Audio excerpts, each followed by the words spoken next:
Okay, folks, so it seems that Anthropic decided to extend Fable 5 access on all paid plans through Sunday, but they did it so late that I'm pretty sure most of us have already torched our entire quota. Now, buried inside that same chaos, Claude has also dropped 2 official model routing patterns that let you basically get 90+% of Fable 5's performance at roughly half the price.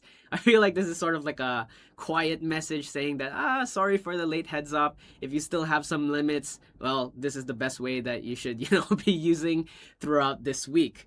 So if you're running agents on Claude right now, this is, I think, the most important 5 minutes that you'll be watching today, because I'm breaking down both patterns, the exact savings, and why the rollout itself is just so messy. Alright, let's start with the drama because it actually explains why these cost patterns matter.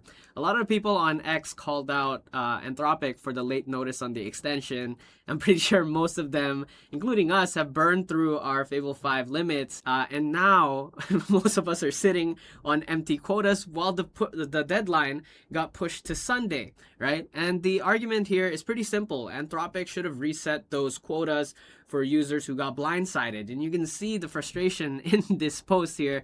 The developers planned their entire weekend around token budgets that just got absolutely demolished by the poor comms of Anthropic. And I swear to God, the past few months, man, Anthropic has just not been doing a good job in the PR department. Maybe they're in a position to do so. Maybe they're not. Who knows? I'm pretty sure they are. But it's just so annoying, right? And also, what's interesting here is this extension is pretty sus, right? With GPT 5.6 supposedly going to be dropping tomorrow, right? Thursday. If Fable 5 was removed from subscriptions, then everyone would cancel their Claude Code subscription and move to Codex. There is just no way. I feel like this is...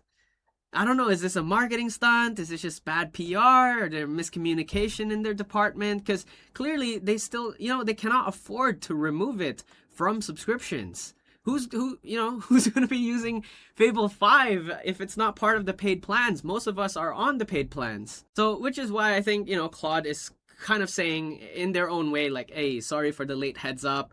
If you still have some limits left, this is what we recommend you on how to use Fable 5. So this is the first strategy that they're recommending, the Sparse Advisor model. This is the one that Michael talked about in the previous video and how we've been using Fable 5 so far. It's just purely for planning. Tell Fable 5 what we want to build, what is our user story and intention, then build out the spec.md for that so that I can hand it off to another coding agent to build it out. So in our case, it's mostly Minimax M3 or GLM 5.2 as a continuation of whatever Fable 5 planned. But, if you're in the Claude ecosystem purely, they're recommending, hand that off to Sonnet 5. And also with the recent Claude Code update, there's the dynamic workflow feature, right? So each sub-agent maintains its own cache, so you're not constantly rebuilding context. Maybe that can be a bit of a level up for Fable 5. And according to the Claude devs themselves, they said, this setup hits roughly 92% of Fable 5 score on SweBench Pro at about 63% of the price. And the key detail here is that Fable 5 is invoked roughly once per task, not once per step. So once per task is, the first step, the planning phase, right? So if you're running agent harnesses, this should be your default architecture. And if you're still in the Claude ecosystem itself and you're not using other models, then you let Sonnet 5 handle the loop execution, and you only escalate to Fable 5 when the task requires that top-end reasoning. Not necessarily even just, first prompt. Maybe you have the first iteration of your task completed, you commit and then you push, and then you want to build out a next feature, and then you give the repo to Fable 5 back in plan mode again, and then ask, okay, I want this new feature build. How do we go about this, right? Take a look at all my repo. What do you think can be improved? How do we build this new feature without messing things up? So I think this is a key thing that I've learned this week is because I thought, Michael taught us that just use Fable 5 for the plan phase. But, once your prototype is done, then the next phase, phase 2, right? The start of that is technically also the start. So plan mode there. So every time you have a new feature build out, a new iteration, a new version, the start of that version, just ask Fable 5 for the plan and the specs, and then continue building to mini-max. Oh, for us, right?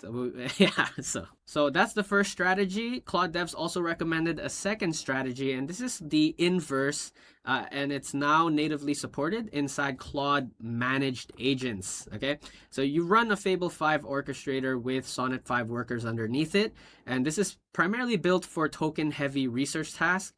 The orchestrator handles the high-level planning, so that's Fable 5. But all of the browsing, reading, and data processing gets billed at Sonnet 5 worker rates. And Claude Devs reported that this reaches 96% of Fable 5's performance on browse comp at just 46% of the cost. So specifically for anyone doing web scraping or deep research loops, I'd say just like really heavy research, this second strategy is what you want to go for. And it's a pretty big economic shift. You keep Fable 5's brain for the strategy, but you're not paying Fable 5 price for every token of research that you're doing. Okay, so let me know what you guys think. Let me know what's your situation like. Have you already burned all of your limits just before they made this extension announcement? It's pretty annoying, right? But if you still have some limits left, go for it. I don't know. They're in this position right now where every announcement they make, it doesn't seem sus, but it feels sus, right? They're extending it to this Sunday. What if they extend it again? And then they extend it again. And then finally they say, actually, we're not going to extend it anymore. We're just going to have it as part of our paid plans. And remember, GPT 5.6 is going to be available soon for public use. That is a pretty big consideration too. The competitiveness between OpenAI and Anthropic.